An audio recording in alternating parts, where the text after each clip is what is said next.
नमस्कार दोस्तों, study with Dev channel में एक बार फिर से आपका स्वागत है। दोस्तों, पिछली वीडियो में 16 महाजनपदों का उदय हमने देख लिया है। अब देखते हैं दोस्तों मगध साम्राज्य का उत्कर्ष तथा शासन करने वाले वंश। मगध साम्राज्य का उत्कर्ष देखते हैं दोस्तों। इसमें मगध साम्राज्य में मगध महाजनपद, इसमें शासन करने वाले वंश कौन कौन से हैं, इसी को हम देखेंगे। तो पहला शासन करने वाला था बृहद्रथ वंश था। पहला वंश था बृहद्रथ वंश, जिसके संस्थापक बृहद्रथ थे। अगला वंश था हर्यक वंश। हर्यक वंश के संस्थापक थे बिंबिसार। बिंबिसार हर्यक वंश के शासक थे। मगध पर अगला वंश शासन किया था शिशुनाग वंश। शिशुनाग वंश के संस्थापक थे शिशुनाग। शिशुनाग वंश के संस्थापक शिशुनाग थे। अगला वंश था नंदवंश। नंद वंश के संस्थापक थे महापद्म नंद। महापद्म नंद नंद वंश के संस्थापक थे। अगला वंश है मौर्य वंश। मौर्य वंश भी शासन किया था मगध साम्राज्य पर, जिसके संस्थापक चंद्रगुप्त मौर्य हैं। तो बृहद्रथ जो संस्थापक था बृहद्रथ वंश, इसके संस्थापक बृहद्रथ थे। तो इसकी खास जानकारी नहीं मिलती है, इन्होंने खास कार्य भी नहीं किया था। तो इम्पोर्टेंट हर्यक वंश से मिलता है दोस्तों। हर्यक वंश से हम देखते हैं, क्योंकि इसकी कोई खास वो नहीं थी, ना ही इन्होंने कुछ कार्य किया था, इसीलिए इनको नहीं पढ़ा जाता है। तो देखते हैं हर्यक वंश के शासकों का क्रम, जो 544 से 412 ईसा पूर्व तक हर्यक वंश ने इस मगध पर शासन किया था। यहीं से वेरी इंपॉर्टेंट क्लास शुरू हो जाती है। प्राचीन इतिहास की क्लास यहीं से शुरू है। अब आप समझिए इसके बारे में। हर्यक वंश के शासकों का क्रम में बात की जाए तो सबसे पहले बिंबिसार आता है दोस्तों। बिंबिसार हर्यक वंश का संस्थापक है। बिंबिसार की हत्या करके अजातशत्रु ने राजगद्दी अपनाई। अजातशत्रु की हत्या करके उदयन ने सत्ता हासिल किया था। उदयन की हत्या किया था अनिरुद्ध ने। अनिरुद्ध की हत्या किया था मुंडक ने। मुंडक की हत्या किया था नागदशक ने। यह सभी एक दूसरे की हत्या करके गद्दी पर बैठे थे। पिता पुत्र की, पुत्र पिता की आदि की हत्या करके सभी लोग शासन किया था, पुत्र पिता की हत्या करके। तो सबसे पहले बिंबिसार देखते हैं दोस्तों। बिंबिसार 544 से 492 ईसा पूर्व तक शासन किया था। बीसी तक, बीसी बोलेंगे, 544 से 492 बीसी तक शासन किया। बिंबिसार सबसे पहले था। मगध साम्राज्य का प्रथम शासक एवं संस्थापक था बिंबिसार। उसे पुराणों में श्रोणिक कहा गया है। बिंबिसार मगध साम्राज्य का प्रथम शासक एवं संस्थापक था। उसे पुराणों में श्रोणिक कहा गया है। श्रोणिक, ध्यान देना दोस्तों, बिंबिसार को श्रोणिक कहा गया है। बिंबिसार ने अंग महाजनपद के राजा ब्रह्मदत्त को पराजित करके चंपा पर अधिकार कर लिया। उसने राजगृह को अपनी राजधानी बनाया। किसने? बिंबिसार ने। कोसल के राजा प्रसेनजित की बहन महाकोसला से कोसल के जो राजा थे प्रसेनजित, उसकी एक बहन थी महाकोसला। महाकोसला से इन्होंने विवाह किया। महाकोसला से विवाह करके काशी के कुछ गांवों को प्राप्त कर लिया बिंबिसार ने। इसके बाद जिसने प्रतिवर्ष 1 लाख रुपए की आय होती थी, जिससे उसे जो भी उन्होंने कुछ गांवों को प्राप्त किया था, महाकोसला से शादी करके इनको जो कुछ गांव मिले थे, उससे इनको प्रतिवर्ष 1 लाख रुपए की आय होती थी। और क्या किया, मद्र देश की राजकुमारी क्षेमा से विवाह करके अपने साम्राज्य का विस्तार किया। महाकोसला के बाद मद्र देश की एक राजकुमारी थी क्षेमा। क्षेमा से इन्होंने विवाह करके अपने साम्राज्य का विस्तार किया। और पुराणों के अनुसार बिंबिसार के पास 500 रानियां थी। पुराणों के अनुसार बिंबिसार के पास 500 रानियां थी। बिंबिसार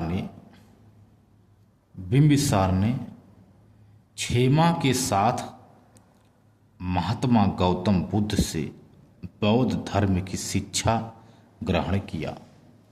बिंबिसार ने अपनी पत्नी क्षेमा के साथ महात्मा गौतम बुद्ध से बौद्ध धर्म की शिक्षा ग्रहण किया। उसने गौतम बुद्ध को राजगृह का वेणुवन विहार दान में दिया। उसने महात्मा बुद्ध को जो राजगृह का वेणुवन विहार है उसे दान में दे दिया शिक्षा ग्रहण के बाद। बिंबिसार के दरबार का प्रमुख चिकित्सक जीवक था। जो बिंबिसार है, इनके दरबार का प्रमुख चिकित्सक जीवक था। जीवक राजगृह की प्रसिद्ध गणिका शालीवती का पुत्र था। जीवक राजगृह की एक प्रसिद्ध गणिका थी दोस्तों, शालीवती उन्हीं का पुत्र था। शालीवती ने लोक लज्जा के डर से, क्योंकि वह गणिका थी दोस्तों, नाचने वाली थी, गणिका थी, तो शालीवती ने लोक लज्जा के डर से जीवक को बचपन में राजमहल के पास फेंक आई। लोक लज्जा के पास, क्योंकि गणिका थी वह, इसीलिए उसे फेंक आई। बिंबिसार का पुत्र राजकुमार अभय ने, एक बिंबिसार का पुत्र था अभय, उन्होंने जीवक का पालन पोषण किया और उसे तक्षशिला विश्वविद्यालय अध्ययन करने के लिए भेज दिया। अभय ने, बिंबिसार ने जीवक को अवंती के राजा चंडप्रद्योग के पांडु रोग का उपचार करने के लिए भेजा था। अवंती के राजा चंडप्रद्योग थे, क्योंकि वह चिकित्सक था, प्रमुख चिकित्सक था। 492 बीसी में अजातशत्रु ने अपने पिता बिंबिसार की हत्या करके राजगद्दी पर अधिकार कर लिया। इसके बाद क्रमशः अपने पिता की हत्या करके हर एक वंशी शासक राजगद्दी प्राप्त करने लगे। इसीलिए हर्यक वंश को पितृहंता वंश और अजातशत्रु को पितृहंता कहा जाता है। इसीलिए इन्हें पितृहंता कहा गया। यानी 492 ईस्वी में अजातशत्रु ने अपने पिता बिंबिसार की हत्या करके राजगद्दी पर अधिकार कर लिया।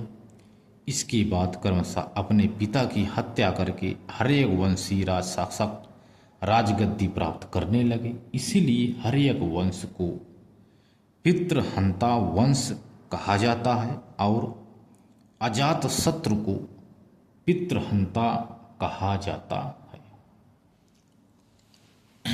बिंबिसार हो गए दोस्तों। अब देखेंगे अजातशत्रु। अजातशत्रु को देखते हैं दोस्तों। अजातशत्रु 492 से 460 ईसा पूर्व यानी बीसी तक शासन किया था। अजातशत्रु को पुराणों में कुणिक कहा जाता है, बिंबिसार को पुराणों में श्रोणिक कहा जाता है, लेकिन अजातशत्रु को पुराणों में कुणिक कहा जाता है। कुणिक। अजातशत्रु के द्वारा जब निम्बकार की हत्या कर दी गई, एक निम्बकार थे दोस्तों, निम्बकार थे।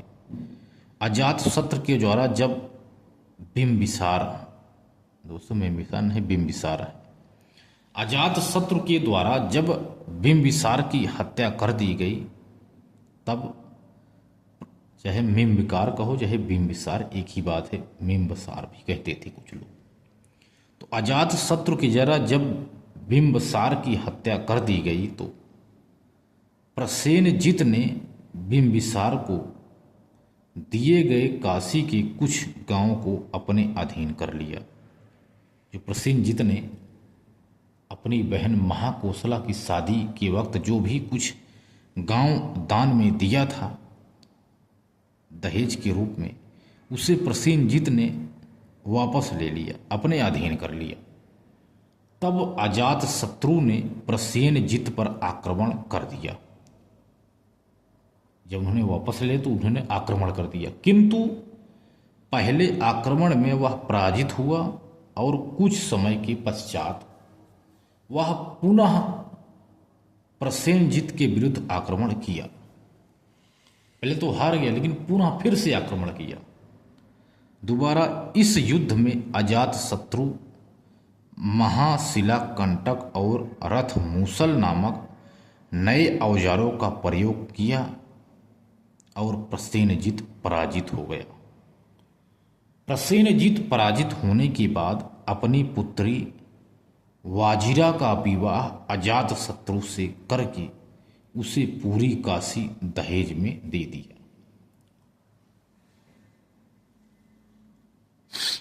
मतलब अपनी बेटी का विवाह, वाजिरा का विवाह अजातशत्रु से कर दिया। पिता ने बहन से शादी की और बेटे ने उनके पुत्री से शादी की, यानी एक ही घर में दोनों का रिश्ता हो गया और दहेज में पूरी काशी को भी दे दिया। इस प्रकार अजातशत्रु भी साम्राज्यवादी शासक था। अजातशत्रु प्रारंभ में बौद्ध धर्म विरोधी था, किंतु कुछ समय के बाद बौद्ध धर्म और जैन धर्म दोनों को पराश्रय दिया। उसने प्रथम बौद्ध संगीत का आयोजन भी करवाया था अजातशत्रु ने। इसी के शासन काल में महाबुद्ध को महापरिनिर्वाण प्राप्त हुआ था। अजातशत्रु ने गंगा और सोन नदी के बीच के भूभाग को सामाजिक दृष्टिकोण से महत्वपूर्ण समझा और अजातशत्रु ने इसे महत्वपूर्ण समझा। अजातशत्रु ने जो गंगा और सोन नदी के बीच के भूभाग हैं उसको सामाजिक दृष्टिकोण से महत्वपूर्ण समझा और अजातशत्रु ने पाटलिपुत्र नगर की नींव डाला। पाटलिपुत्र नगर की नींव डाली। इसके बाद आता है दोस्तों उदयन, जो 460 से 444 बीसी के मध्य शासन किया था। उदयन ने 460 बीसी में अपने पिता अजातशत्रु की हत्या करके राजगद्दी पर अधिकार कर लिया। उदयन ने 460 ईसा पूर्व में अपने पिता अजातशत्रु की हत्या करके राजगद्दी पर अधिकार कर लिया। उसने पाटलिपुत्र नगर को बसाया। उदयन ने पाटलिपुत्र नगर को बसाया और उसने अपनी राजधानी भी बनाया और उसे अपनी राजधानी बनाया। हर्यक वंश का अंतिम शासक नागदशक था। दोस्तों, हर्यक वंश का अंतिम शासक नागदशक था। यही था हर्यक वंश दोस्तों। इसके बाद शिशुनाग वंश। शिशुनाग वंश 412 ईसा पूर्व से 344 ईसा पूर्व तक शिशुनाग वंश का शासक था। शिशुनाग वंश में था शिशुनाग और कालाशोक, दो थे। तो देखते हैं पहले शिशुनाग। शिशुनाग काशी का राज्यपाल था। मगध की प्रजा ने उसे मगध बुलाकर शासक नियुक्त कर दिया। 412 ईसा पूर्व में हर्यक वंश के अंतिम शासक नागदशक को गद्दी से उतार कर उसने शिशुनाग वंश की नींव डाली। क्योंकि यह अच्छा शासक नहीं था नागदशक, इसीलिए इसको सभी लोगों ने उतार दिया। शिशुनाग ने अवंती पर अधिकार कर लिया। शिशुनाग ने अवंती पर अधिकार करके मगध साम्राज्य में शामिल कर लिया। वैशाली पर भी अधिकार करके उसे अपनी राजधानी बनाया। शिशुनाग ने वैशाली पर भी अधिकार करके उसे अपनी राजधानी बनाया। शिशुनाग के बाद कालाशोक। कालाशोक यानी काकवर्ण। कालाशोक शिशुनाग का उत्तराधिकारी हुआ। उसने 383 ईस्वी ईसा पूर्व में वैशाली में द्वितीय बौद्ध संगीत का आयोजन भी करवाया था और वैशाली से स्थानांतरित करके पाटलिपुत्र को अपनी राजधानी बनाया। कालाशोक शिशुनाग का उत्तराधिकारी हुआ। उसने 383 ईसा पूर्व में वैशाली में द्वितीय बौद्ध संगीत का आयोजन कराया और वैशाली से स्थानांतरित करके पाटलिपुत्र को अपनी राजधानी बनाया था कालाशोक ने। इसके बाद दोस्तों नंद वंश आता है। नंद वंश जो 344 से 322 ईस्वी तक शासन किया था। नंद वंश में है पहला पद्म नंद। आइए देखते हैं महापद्म नंद। नंद वंश का संस्थापक महापद्म नंद था। नंद वंश का संस्थापक महापद्म नंद था। उसने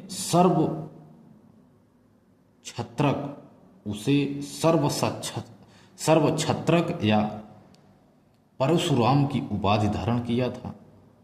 नंद वंश का संस्थापक महापद्म नंद था। उसने सर्वछत्रक एवं परशुराम की उपाधियां धारण किया था। वह नंद वंश का और मगध साम्राज्य का सबसे शक्तिशाली शासक था। मतलब उसे नंदवंश का या मगध साम्राज्य का सबसे शक्तिशाली शासक कहा जाता है। राजा खारबेल ने अपनी हाथी गुफा अभिलेख में उल्लेख किया है कि कलिंग से महापद्म नंद द्वारा ले गई जिन सेन की प्रतिमा को मैंने पुनः पाटलिपुत्र से कलिंग लाया और महापद्म नंद द्वारा कलिंग में बनवाई गई नहरों का मैंने विस्तार तोसली तक किया। इसके बाद देखते हैं दोस्तों घनानंद। घनानंद की बात की जाए तो घनानंद को देखते हैं। नंद वंश का अंतिम शासक घनानंद था। उसने मगध साम्राज्य का भी अंतिम शासक कहा जाता है। सिकंदर के आक्रमण के समय भारतीय नरेश घनानंद था। घनानंद अपनी प्रजा से अतिशय कर लेने वाला शासक था। 322 ईसा पूर्व में चाणक्य की प्रेरणा से और परवतल नामक राजा के सहयोग से घनानंद को पराजित कर मार डाला और मौर्य वंश की नींव डाला। किसने? चंद्रगुप्त मौर्य ने। तो घनानंद नंद वंश का अंतिम शासक था। घनानंद, उसे मगध साम्राज्य का भी अंतिम शासक कहा जाता है। सिकंदर के आक्रमण के समय भारतीय नरेश घनानंद था। घनानंद अपनी प्रजा से अतिशय कर लेने वाला शासक था। 322 ईसा पूर्व में चाणक्य की प्रेरणा से चंद्रगुप्त मौर्य ने और परवतल नामक राजा के सहयोग से घनानंद को पराजित करके मार डाला और मौर्य वंश की नींव डाली। यही था दोस्तों नंदवंश। अब देखते हैं दोस्तों भारतीय प्राचीन भारत पर विदेशियों का आक्रमण की चर्चा करेंगे दोस्तों। तो मिलते हैं और एक बेहतरीन क्लास में, तब तक के लिए धन्यवाद।